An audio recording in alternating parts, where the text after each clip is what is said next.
These various settings are always getting mishmashed and rearranged. I don't know why computers got to do all this self-updating crap. Drives me up the wall. Good Monday. Good Monday to you all. Hello. July 15th. We're about halfway through the month. And by all accounts, we are just, seems like well under a month away from Yahoo leagues being open. I've heard ESPN might even have some stuff open already, but I don't have any leagues over there. So if you want me to look at some ESPN stuff, you might actually have to just send it my way.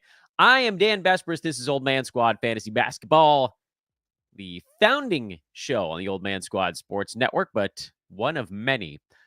Today, we are going to be looking at the Sacramento Kings and the Phoenix Suns as we continue our two-a-days here on the pod. Best that we can pull them together. We will also have sort of intermittent shows spaced throughout with guests, either on teams or on stuff going on in the NBA. For instance, tomorrow's show, which I believe will not have a video element to it. Not positive on that, but I don't believe so. We'll be with my good buddy Matt Smith. So that'll be the Tuesday episode. We're going to talk with Red Bauer at some point, probably later this week. I know I'm forgetting somebody, and I apologize to them, but I can't keep everything straight right now. Either way, we got stuff to get on. I want to start with the Phoenix Suns on today's episode because I think they're probably the easier of the two teams to break down, between the Suns and the Kings at the very least. And if you missed it, we did Lakers and Clippers on Friday. For those that are watching, it's all going to be in one video. For those that are listening, you guys will get each team broken into its own individual show. So that'll be an opportunity for you to just really listen to what you want to listen to. It's a little simpler, I suppose, and a little bit of an easier package over on the podcast side. Quick reminder to like and subscribe before we dive in. And now, as far as the Suns go, they made a few tweaks to the roster. But by and large, the Suns are the same team that was trotted out last year. You've heard from a couple of analysts last week, some of our guests on the show, talking about how much they like Mason Plumlee's addition to that team as a backup and then potentially someone that could overtake Jusuf Nurkic. But other than that, it's really just kind of shoring up the distinct lack of depth on the Suns from last year. But like from a core standpoint, things are really not all that different. And I would argue that going into opening day of this coming season, they'll have the exact same starting five. That starting five, of course, in order of fantasy rank last year: Kevin Durant, Devin Booker, Grayson Allen, Bradley Beal, and Jusuf Nurkic. As mentioned, they do have some other players floating around. Royce O'Neal was re-signed. We just mentioned Plumlee. They've probably done a better job of improving their depth from 0 to a little bit. But overall, it's still going to be a team that's heavily reliant on the main guys. So our discussion today on the Suns is probably less about what to expect from those main dudes and more about whether there are any small adjustments to it and whether we think certain guys from that crop can make it through the season unscathed. Let's start with the reserves, and we'll work our way up the board. The reserve that's been brought up a couple of times on the podcast is Mason Plumlee, who, from a basketball standpoint, is a really nice addition to this Phoenix roster. From a fantasy standpoint, I do, and I mean this as respectfully as possible, I do think that my guests from last week may have been overestimating Plumlee's ability to soak up minutes. Not the fantasy appeal. Plumlee has some fantasy appeal as a pretty good passing big man who doesn't have much in the way of offensive game, but, he's going to be a positive field goal percent guy. He's probably going to be a positive rebounds guy when he's on the floor. But I'd like to think back to a couple seasons ago when Plumlee was more or less the unimpeded starter for the Charlotte Hornets prior to being moved to the Clippers partway through that season. And if you want to go even a couple seasons before that, he was basically playing starters minutes with the Pistons. That year with the Pistons, if you want to go all the way back, I think this is the COVID year now, if I'm remembering the numbers right. Plumlee was playing about 27 minutes a ball game, and he ended up sitting right on the outside of the top 100. But again, you're talking about like a couple of buckets away from being inside of that. And there were a couple dudes inside the top 100 that only played like a dozen games. So for all intents and purposes, he was a top 100 player that year. He got you 10 points. He got you 9 rebounds. He got you 3.5 assists. And he got you just under a steal and a block per ball game on 62% from the field, 67% at the free throw line. That was, I think I would probably argue, the only time that Mason Plumlee has been, for an entire season, fully fantasy relevant. He's been all over the place in his career. It feels crazy to say this, but Mason Plumlee's been in the NBA for over a decade now. Came out in 2013. He's 34. He's on the wrong end of his prime. But that was basically the best season for him. The 2/3 of a season in Charlotte and then handful of games with the Clippers. Not this most recent season, but the previous one was kind of the second best opportunity. The Charlotte days where he averaged 12 and 10, but couldn't, the steals and the blocks had trended down. And that was the highest minute per game count that Plumlee had put up in his career at 28.5. But in my eyes, the thing that jumps out the most with Plumlee is that his defensive stats have been on a consistent downward trajectory since about 2017. And we're talking on a per minute basis as well. In 2017, Mason Plumlee logged about 19, 20 minutes a game as the backup center in Denver. And that year, he had 0.7 steals and 1.1 blocks. So 1.8 combined defensive stats. And the other stuff for him has always been kind of around the same per minute achievements. He had 7 points and 5.5 rebounds. If you added another 50% playing time, which is sort of his starter level, 27-ish minutes per game, that would have gotten him to about 11 and 9, 11 and 8.5, something like that.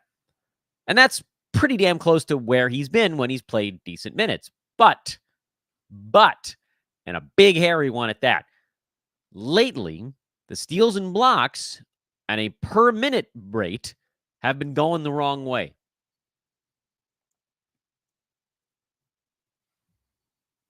In 2021 in Charlotte, he played 25 minutes a game. He was still at 1.8 or 1.5, combined defensive stats per ball game. So not quite at the same level he was at in Denver, but not quite as severe as a drop-off. It's really the last few seasons where you've seen those numbers go the wrong way. Even in 28 minutes per game in Charlotte, before he got traded to the Clippers, he was only at 1.2 combined defensive stats per game. And then this last year with the Clippers, as Ivica Zubac's main backup, he was at 0.7 in 15 minutes per game. So even if you extended that out to 20 some odd minutes per game, you're still not getting anywhere near that 1.8 rate from much earlier in his career. And that was on lower minutes, mind you. So now he's at, he's on pace to be at about 6 or 7 per 30-something minutes, and he ain't getting to 30 minutes. So that's really where things creep in.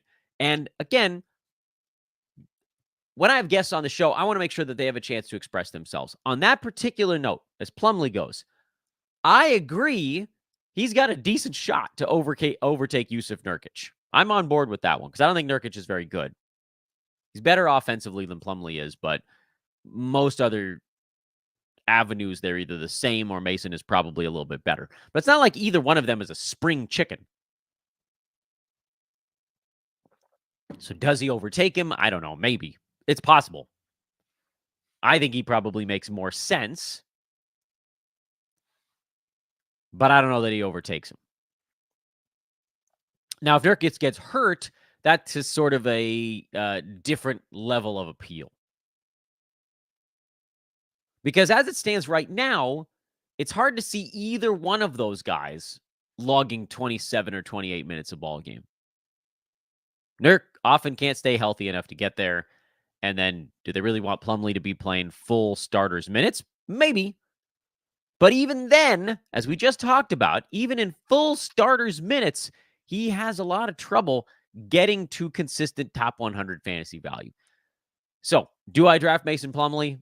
The only way I'm drafting Plumlee is if he's overtaken Nurkic before opening night. Because if he hasn't, and Mason's getting 18 to 22 minutes per game, or whatever the behind Yusuf Nurkic number is. Nurk played 27 and a half minutes a game last year, and Bol got like 11 per game, and who the hell, Jock Landale, didn't he get a few out there or something? Either way, they went Thad Young, small ball, Drew Eubanks, not Jock Landale. Drew Eubanks was the backup. He was getting 15 and some odd minutes per game. That's basically the slot that Plumlee drops into, at least before the battle for minutes is on. So we got to get Mason all the way up to 26, 27 minutes a game for him to even sniff the edge of the top 100. And I don't think that's happening right out of the chute. So how easy is it to sit on a third string center? It's pretty tough.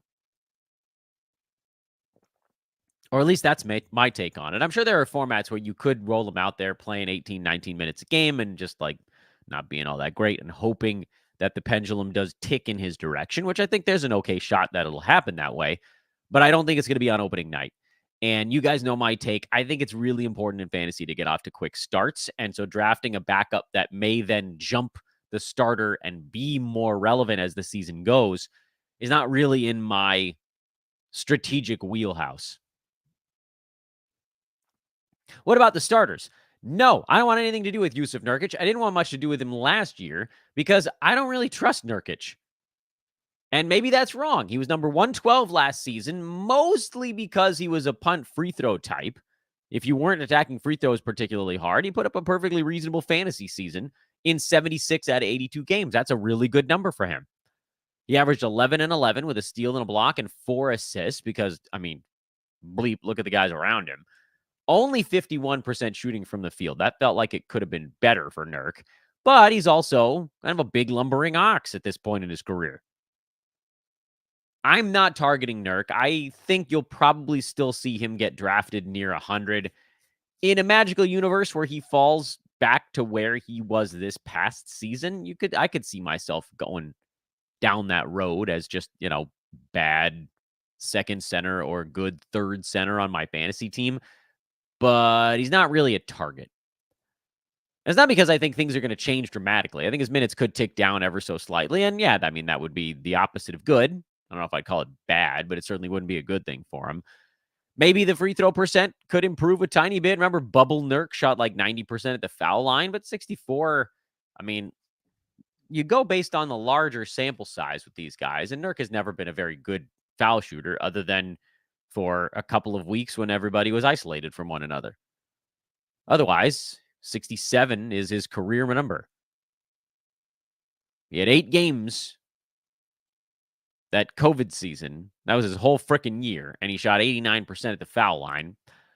He had a 77% year in Portland the year before that, but he's never been anywhere remotely close to those numbers in any of his other seasons, and now we're approaching a decade for Nurk in the NBA. Last 4 years, 62, 69, 66, 64. He's going to probably be in the high 60s. If he goes better than that, that's how he pushes himself inside the top 100. And again, the minutes are going to have to hold somehow. But the Suns are not a very good defensive team. And of course, that's one of the reasons that there's worry that Plumlee overtakes him. I would, if given this, I think is another place where I might diverge from my guess a little bit. I think between the two, I would probably prefer to draft Nurk, if only because I think he probably gets off to the more productive start.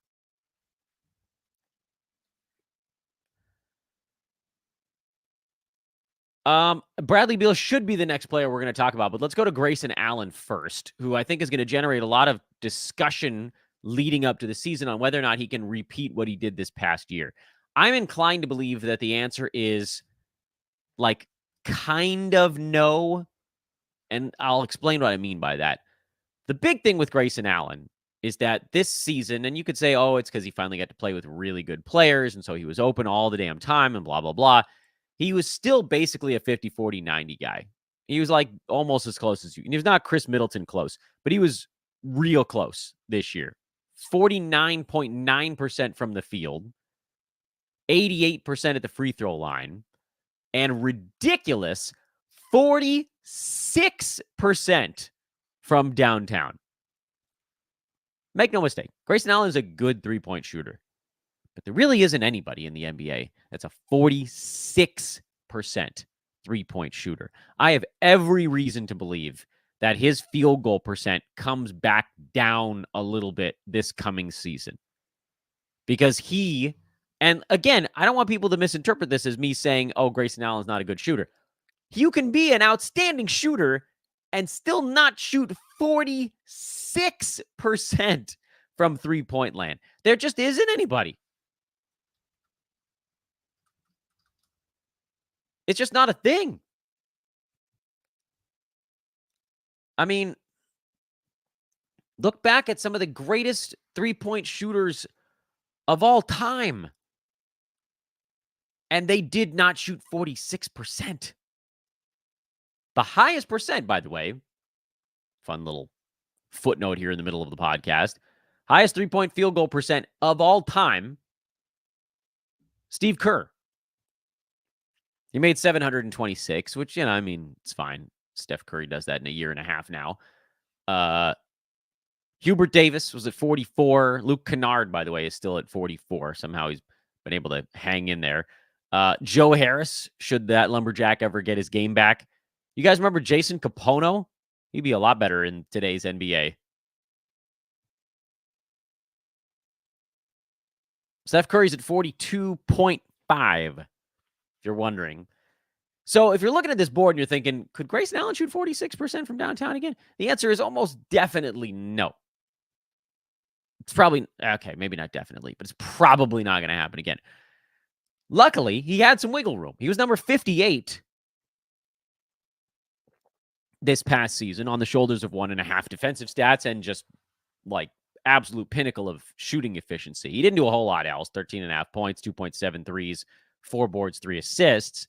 But if a lot of that stuff can stay somewhat constant, even if the field goal, even if the three-point percent comes down from 46 to 42, and, the three-pointers and the scoring come down with it a little bit, he's probably still inside the top 100. I would look for Grayson Allen more in the 80 to 100 range as opposed to the 60 range.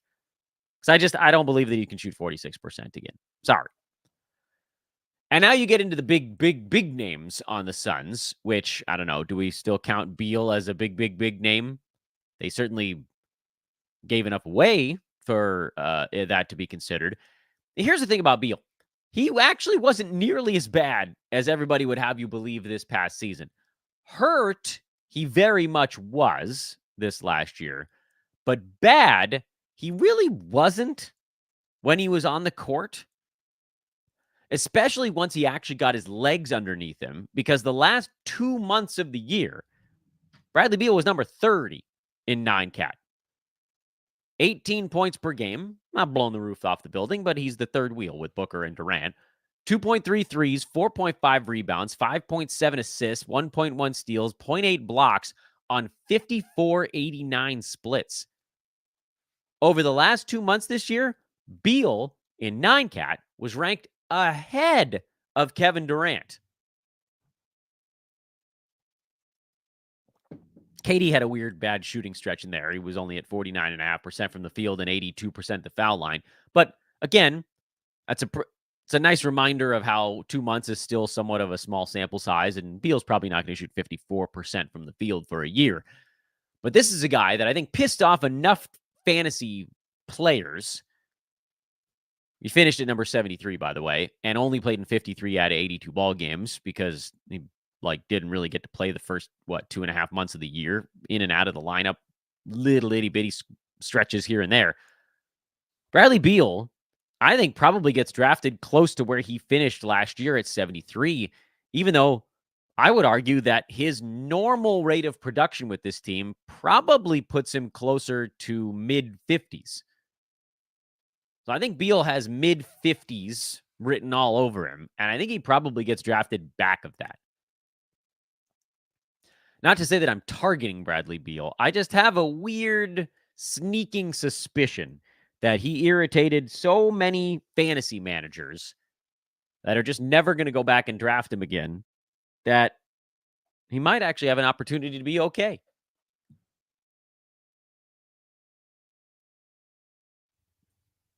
Okay, last two. And then we'll do the Kings, which, oh, heaven help us. We're on the easy team right now. Devin Booker, Kevin Durant. I think we can lump them together a little bit. Booker was number 16 in 9-cat. Kevin Durant was number 11 in 9-cat. And they pretty much flip-flopped in the second half of the year when Booker was number 14 and KD was like 2 slots behind him. I was wrong on Devin Booker this past year, but I was wrong for the wrong reasons, if that makes any sense. I had a lot of people that were screaming at me leading up to this past year saying, Dan, you're way too low on Booker's assists for this coming year. And I was like, I don't think that's true. Because I had people that were like, oh, he's going to average a double-double. Like, dude, do you know how many freaking players in the NBA average a points, assists, double-double? It's usually like 2. And they ain't Devin Booker. These are guys that are premier passers in the NBA. The guys that did it this last season were Tyrese Halliburton and Trae Young. Luka Doncic was 0.2 of an assist away. Nikola Jokic was 1 assist away. James Harden was 1.5. LeBron, maybe the greatest passer of the last 2 generations, was 1.7 assists away. It's unbelievably hard to average 10 assists per ball game. And I think once I yelled at my listeners enough, they were like, yeah, but he could probably get to 8. And I was like, I don't even think that happens. Well, it was in my eye for a little while because the first month and a half, 2 months of the season, Booker was around 8 assists per ball game. But a lot of that was because Bradley Beal didn't play. Booker missed a couple weeks right at the beginning of the year, and then Beal was just down for a while. Once these guys were all together, which was largely the case the second half of the season, Booker was at 6.3 assists. You guys might remember I said I thought he'd be between 6 and 7. Kevin Durant was at 4.4. Beal was at 5.4. And Nurk was at 4.5. Grayson Allen, 3.2, by the way, if you're going through the full starting 5. And I don't expect the numbers to change all that much going into next year. But the interesting thing is, if you look at the entire season, or if you just look at the first half of the season, meaning you're kind of now playing the, okay, how can we figure out where Bradley Beal got himself more involved in the offense game? Booker was at 7.9 assists per game. Durant was at 6. Beal played in 9. I'm looking at basically the first 2.5 months of the season. This is the stretch I'm eyeballing right now. Those two guys combined for 14 assists per game, basically when Beal was out, and they combined for 12 over the entire season. So you can do the math. They were closer to 10 when Beal was back. That's a big deal. 4 of Beal's 5.5 assists per game basically came from KD and Booker. It's not surprising given that those are the only guys basically handling the basketball while Beal was down, but it is notable, I think. So as you go to handicap this season, keep that in mind. So when I said I thought Booker would be between 6 and 7 assists per game, that part I got right. What I got wrong was that Booker continued to get a lot of usage despite the Bradley Beal addition. And I think the reason that I probably underestimated a little bit on that front was that they have no depth. Nobody else is taking any damn shots. So sure, Booker still got to do plenty. Great. That worked out well for him. Not as many shots as the previous year. He took 20 shots a game last season. And then, as we mentioned, this year he was at 19.2, so it was down only 1. But the assists were up, as noted, because they had no choice but to sort of drop him in at point guard. So I was wrong about Booker in that I thought that he would have to give up some of the scoring in favor of whatever passing that was going to be happening out there. I was right that the assists were not around 8, especially once the team was healthy. So then we have to pivot to the question of what do we do with Booker for this coming season? It's hard to see his role changing all that much, but I would say probably look more at the statistical makeup of the second half of the season, which, by the way, was still basically ranked the same. He was pretty much ranked like early/mid second round pretty much the entire year. He had a stretch where he dipped down into the late second round, beginning of the third, and then he kind of bounced back up again. But dude was taking 19 and a half shots a game in the second half of this year. I mean, that's down a half a shot from the previous season. So statistically, his fantasy profile, didn't change all that much. That, I think, is what was really interesting. He went from 28, 4.5, and 5.5 last year. And the second half of this season, he was at 27.5, 4.5, and a little over 6. So he didn't give up anything, really, season over season. And so there's no reason, I don't think, to assume that he would give up anything now, season over season.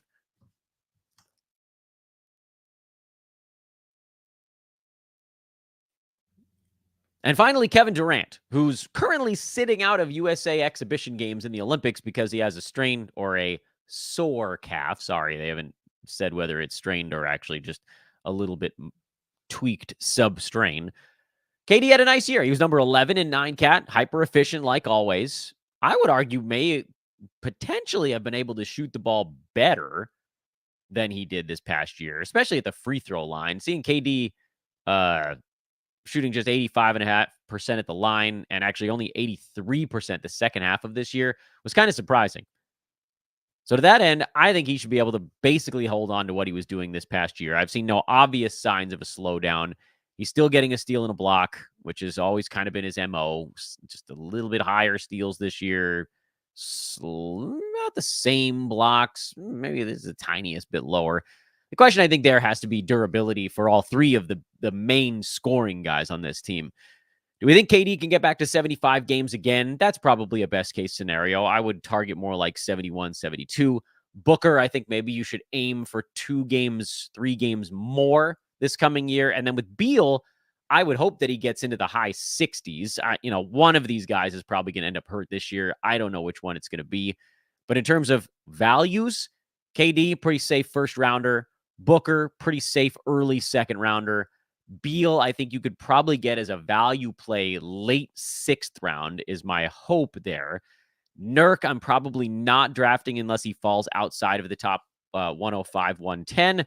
And then Grayson Allen, probably a pretty safe plotting 3-and-D type that you can take in the 80 to 100 range. And that, to me, is your Phoenix Suns breakdown. Next up on the board is a look at the Sacramento Kings. Before we do that, I want to remind everybody to please hit that like button if you're watching. Subscribe. No matter how you're taking in the content, please take a moment to subscribe. That is, kind of the big one. And we had our best week in the history of the show last week. So thank you to all the guests. Thank you to all of you guys. It's really cool to finally see a little bit of the traction kicking in. I realized that I forgot, for those that were watching, to put the Suns numbers up on the board. That was a gross and dramatic oversight. Oopsies. But I won't do that with the second one here. We'll actually get the Kings players up on the screen for folks that are watching. That was dumb. Oh, Dan, you buffoon. That's fine. But there we go. I've rectified my error from the last one. So the Kings are, I think, probably a harder team to handicap than the Suns are because they've made a large addition, and that addition, of course, is DeMar DeRozan. Last season, De'Aaron Fox was number 24, Domantas Sabonis was number 29, Keegan Murray was number 60 in 9-cat. Those are the 3 Kings that were inside the top 100 in 9-category leagues. Malik Monk had stretches and kind of extended ones even, where he was a top 100 guy, but then he also had a pronounced extended stretch where he was very bad, like outside the top 200, doing way more damage to your fantasy team than help. Monk is an interesting one. And just quickly on Malik here, he averaged 15 and 5 last season, 5 assists, and he was one of the best passing guards to come off a bench in the NBA. But from a fantasy standpoint, there are just too many holes in his game, and it's going to make it so hard for Monk to ever consistently clear the top 100. If you can't get there with 15 and 5 and 2 3-pointers, you're in a lot of trouble, especially on a team that just added a high usage player that's going to slot into the pecking order in front of you. So rather than complicate things and go down a deep Malik Monk hole or a rabbit hole dive, I think it's probably easier to just say points leagues only, because he's going to hurt you more in field goal percent than he's going to help you in free throw, most likely. He doesn't get many steals or blocks. He doesn't rebound. You need points. You need some assists. Well, good. Those categories count in points leagues at a decent clip.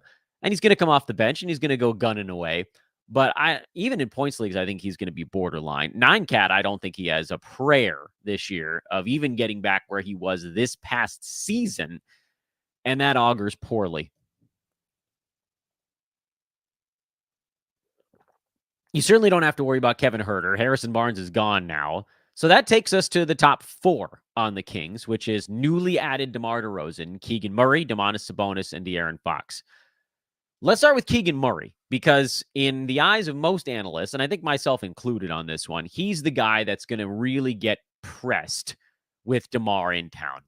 Because Keegan is not a hyper-aggressive offensive player. It's, frankly, one of his more positive attributes, that he does just fit in beautifully with an offensive game that we saw some nice polish to this last year. He was number 60 in 9-cat. He had 15 and 5.5. That was 5.5 rebounds, though. But he's at 1.8 combined defensive stats, 2.5 3-pointers, and his percentages were a little bit better than Malik Monk's. Both of them were actually a little bit better. And his turnovers were quite a bit lower. Turnovers can hold for Malik, but can almost 13 shots per game hold for, for Keegan Murray. That, to me, is where we're liable to see some drop-off. And I hate it, because I like Keegan Murray. I think he was building towards being a really interesting fantasy player. He was one of our loudest buy lows of all time this season, when he got off to kind of a slow shooting start, and he was shooting like 39% from the field. He had a down 3-point shooting year in any event at just 36% this season after 41 the year before. Free throw number was up, though, and there was just a ton to like about him. And now he probably goes back to a role that's closer to what he had his freshman campaign, where, again, pretty good. 12 points, 4.5 boards, 1.3 combined defensive stats, 2.6 3-pointers, because he shot the ball better from there. But that was a guy that was closer to the edge of the top 100 than to the top 50. Whereas this year, he was closer to top 50 than he was top 100.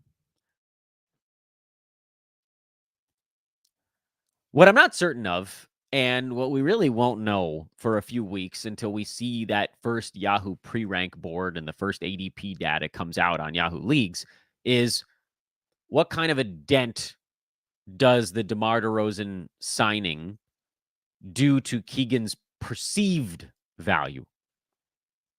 Because in my eyes, his perceived value was always lower than his real value. Ended up as a terrific fantasy play this season.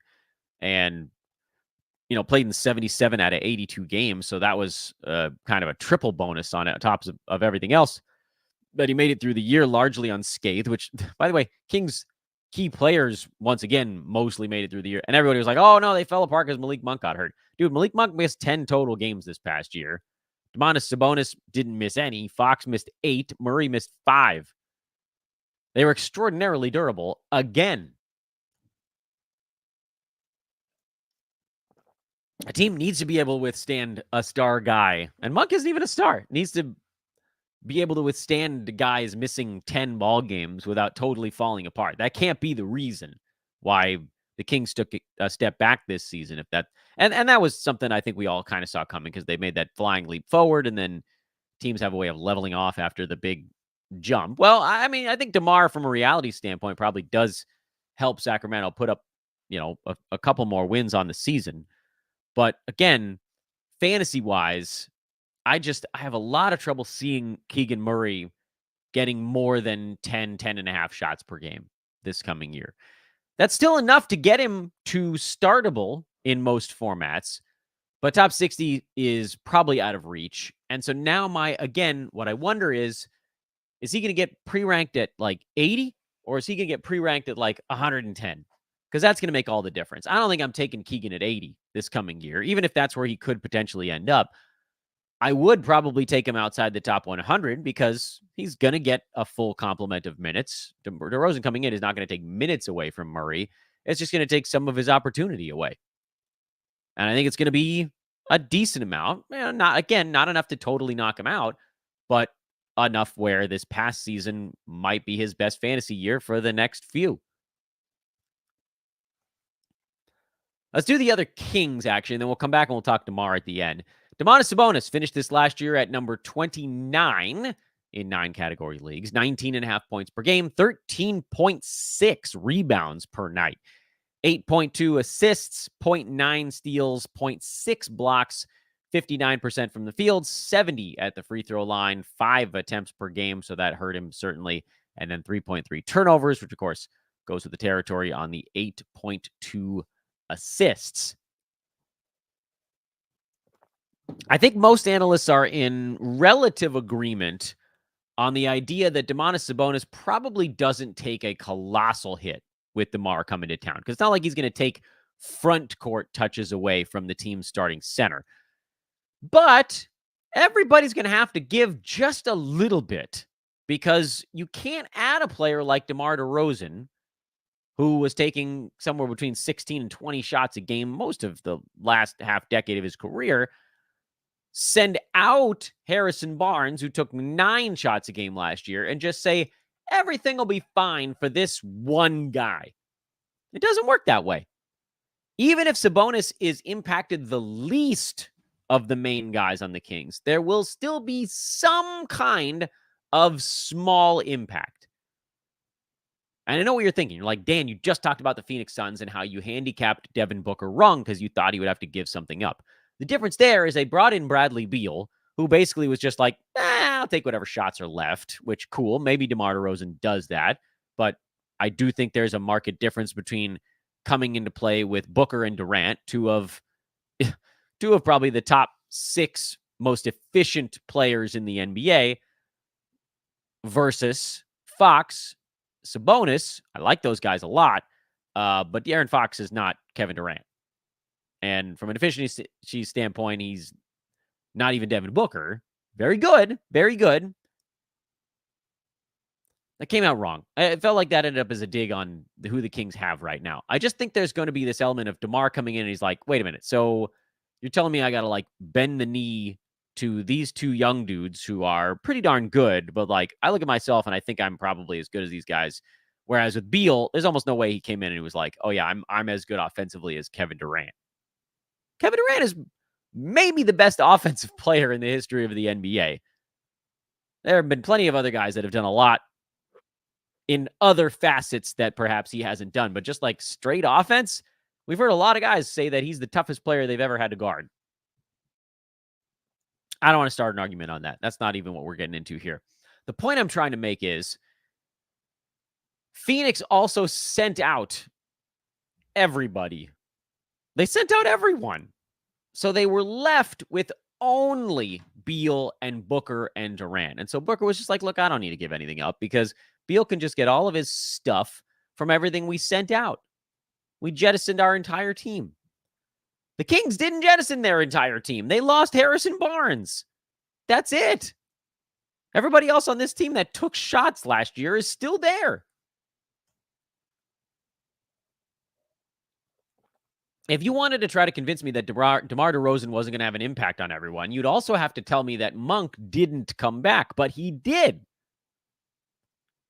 They brought in way more usage than they sent out. It's as simple as that. Guys are going to take hits. It could be very small. It could be small. It could be medium. It could be medium. But there's going to be a hit. DeMar took 17 shots a game last year. Even if he dials that down to 12 or 13, that's still way more than Barnes was taking. And I personally think that DeRozan probably takes more than 12 shots per game this coming year. He probably is more in the 13 to 15 range. Which, by the way, we're going to talk about DeMar in a second. But they got to come from someplace. Even if he took all 9 of Harrison Barnes' shots, was he going to take 2 from Malik Monk, a couple from Keegan Murray, and none from De'Aaron Fox and Domantas Sabonis? I don't think so. So Sabonis, I agree, by the way, that he probably has takes the smallest hit of any of the main guys on this Kings team with the addition of DeMar DeRozan. But I do think there's going to be a very small one. And then even though this is De'Aaron Fox's team, him taking 21 shots a game all season long, you can always see Fox wear down. It's like the same character arc. He starts off shooting 49% from the field and like 79 at the free throw line, and those numbers just slowly come down as he grinds. Let's give Fox a lot of credit, though. He had an outstanding fantasy season, and he took a flying leap forward this past year, mostly because of defensive stats, where he's always been decent, but nothing like what we got this last year. He was at 1.1 steals previous season. This year, he was at 2. That was the reason he went from number 42 to number 24. His other stuff didn't change all that much. More three-pointers, lower field goal percent, kind of canceled each other out. Lower free throw percent. But again, 21 shots, that's just not a number that's going to go up. The 2 steals per game was a big one. Handicapping De'Aaron Fox is a little bit complicated for next year because, yes, there's probably going to be a small usage tick. I don't think he's taking 21 shots a game again with DeRozan coming in. That's probably a number that comes down to more like 19 and a half. Can the steals stay at 2? If they don't, could the field goal percent get back up to 49 instead of 46 and a half? Could the free throw number go back up to 77 or 78 instead of 74? I actually think De'Aaron Fox is one of the hardest players in the NBA to handicap for fantasy because he has about 4 categories that we really don't know what the pendulum swing is going to look like. We can pretty much, I think, guess minutes, field goal attempts, rebounds, assists, I think are all relatively predictable for Fox.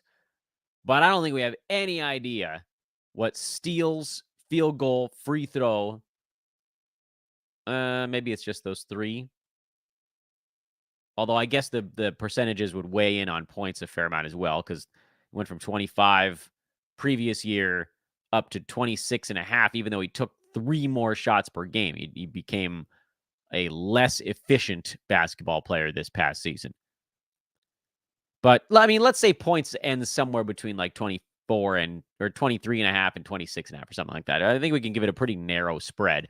We really don't know what steals and the percentages are going to look like for Fox this year.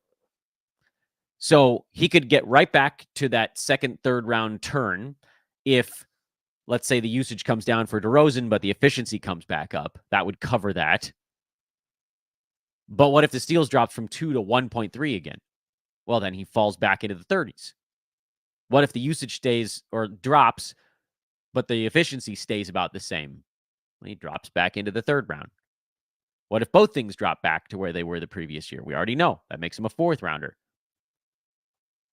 I don't think we see Fox go any higher, although there is a magical universe where all of this stuff stays the same and percentages go up a little while still taking 21 shots. Seems low probability, but not impossible.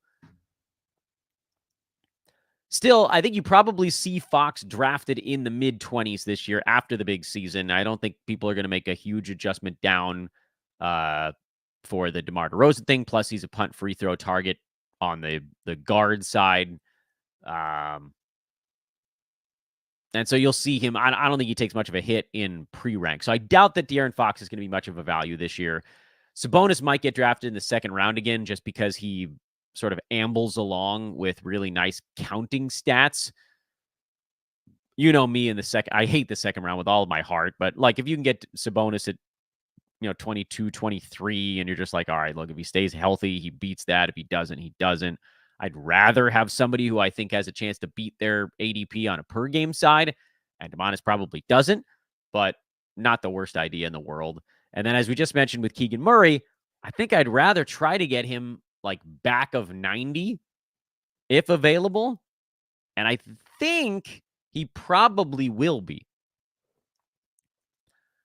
But now let's flip over to DeMar DeRozan because he's going to be a really interesting one. And there's a lot floating around on DeMar as to what could change, what will change, all that kind of stuff with him.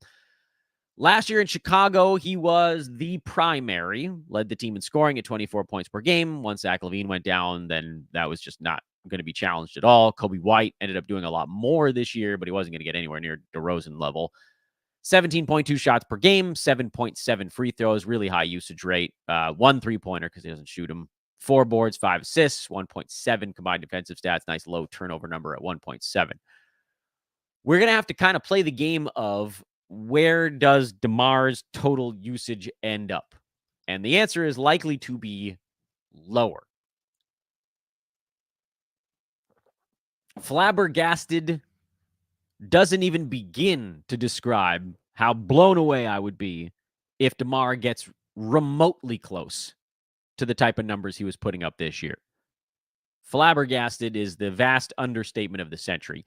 I think we likely see DeMar take his fewest number of shots probably since his 3rd or 4th year in the NBA, although, to be fair, he had the cruising years in San Antonio where he was taking 15 and a half shots a game.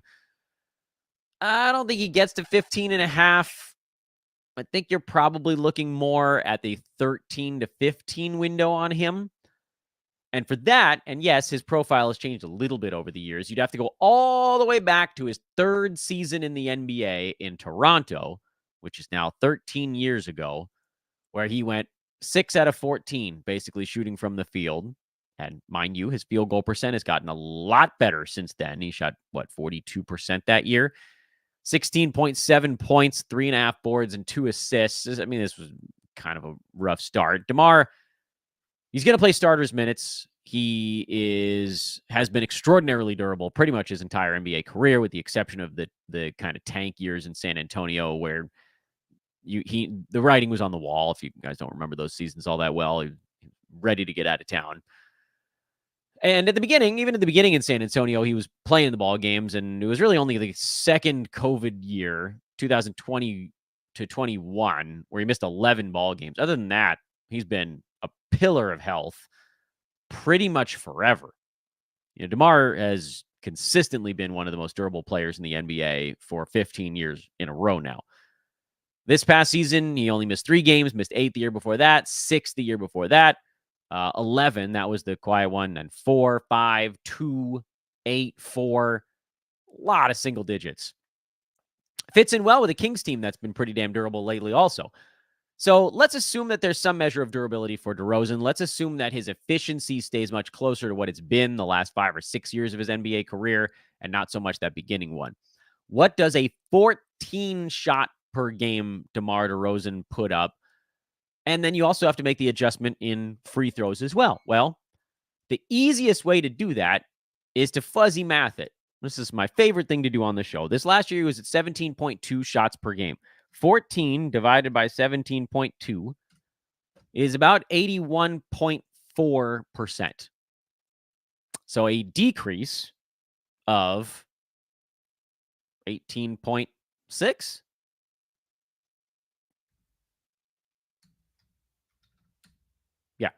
Got that right. I was doing that part in my head. So basically, if you want to fuzzy math it, just give DeRozan 81.4% of all stats reliant upon ball being in hand, and assume everything else stays somewhat consistent. Let's say he still shoots around 49% from the field. Let's say he still shoots in the mid-80s at the free throw line. Let's say that his minutes remain somewhere near 36. He played 38 this last year for some reason because Chicago badly needed to make the play in. I don't know. So that'll put him somewhere near around a steal per game. It'll put him somewhere around 0.4, 0.5 blocks per game. But assists require the ball to be in your hand. Okay, let's take about 20% away, a little bit less than that. He was at 5.3 this past season. Let's drop that down to about 4.3, give or take. Rebounds, shouldn't be too reliant on it, but he is now with Domantas Sabonis, is a really good rebounding center. Chicago was not the greatest rebounding team, which was solid. So probably ever so slight downtick in rebounds, but I don't know if we need to adjust it. 7.7 free throws. Take away about 20% of that. That's around 1.5. So that drops him down to about 6.2 free throws per game. Maybe a little bit less. Scoring, we already talked about field goal percent dropping from 17.2 to 14. Take 20% away from 24, you get down to around 19. So are we looking at DeMar DeRozan being 19, 4, and 4 with a steal on decent percentages? I think that's fair. I think that's quite achievable for him. 19, 4, and 4. It's not crazy. It's not high. It's not low. All right. Well, where does 19, 4, and 4 get you in a modern fantasy basketball board? It depends a little bit on what your percentages look like. But I would remind all of you, first of all, that DeMar DeRozan was number 31 this last year on 24, 4, and 5, 48% shooting from the field instead of 49 or 50. There's an example of a player who averaged 19, 4, and 4 this past year, but he shot 54% from the field, and that player was Jalen Williams in Oklahoma City. He was number 42. He also made a half a three-pointer more than DeRozan, which will probably be a little bit of a bigger gap this coming year. Defensively, believe it or not, his numbers were almost exactly the same as DeMar this season. DeMar, better foul shooter. Jalen, a better field goal percent guy. So the big gap there between those two dudes was probably the three-pointer, or half 0.6, 0.7 three-pointers. So let's bring it down just a tiny bit more. Are there any other 19, 4, and 4s floating around out there? Terry Rozier, believe it or not, was not that far away from 19, 4, and 4 this last year. He was at 20, 4, and 5, and he was number 55, but shot 44% from the field with a good free throw percent and better three-pointers. So the reality for DeMar DeRozan is that he can probably get into that range even with a downtick in usage because he remains efficient. He'll still get his boards and some steals, and the turnovers probably be a positive considering what he's able to do. He's not going to hit many three-pointers, even in a new scenario. That's just not going to be a thing that changes on him. But I think there's a very real chance that DeMar's still a top 60 guy or better this coming season. And I also don't think he's drafted inside the top 60. I think people are going to see him in Sacramento and say, 75 or better. And if we can get him near 75, who we just talked about on, who the hell were we just talking about? Someone on Phoenix. Oh, Beal. What the hell did Beal average this last year? Didn't I just say that was pretty freaking close to 19, 4, and 4? Beal was 18, 4, and 5. Pretty similar, actually. Maybe that's a good example. DeMar, better free throw shooter and better turnovers. And Beal was number 73. Give DeMar those same numbers, take away a three-pointer, add a much more positive free throw and better turnovers, and you got that. So DeMar near 60 is not crazy at all. And I think we'll be able to get him deeper than that in drafts. I think there's a chance he could be on the old man squad again. All right, we're going long here. We're going long on the video. Luckily, you after the fact listeners are getting this in 2 chunks. Please, everybody, take a moment to like, rate, and subscribe. I'll throw that again here at the end of the pod. I am Dan Bespris, at Dan Bespris on Twitter, at Old Man Squad. If you want to follow everything that the new network is doing, that account will also follow you back at some point in the 24 to 48 hours after you do so. We had a question about Domantas Sabonis. Hopefully that got answered. Rubens, my buddy Rubens, says he likes my Contra t-shirt. My wardrobe is exclusively silly shirts at this point now. I don't do anything that requires me to dress professionally anymore. It's a good problem to have. Thank you again, everybody. Appreciate you all. Continue to spread the word. The fact that the last week has been like the most we've seen on this new feed. I have a lot of confidence and a lot of faith that we're just going to continue to ramp up as people continue to figure out where their old buddy Dan Besbris ended up. Enjoy the rest of your Monday. Tomorrow, again, we'll be talking to Matt Smith, so will not be team preview day, I don't think. And that one may or may not have a video component. Stay tuned. You might just have to listen after the fact. Either way, see you later.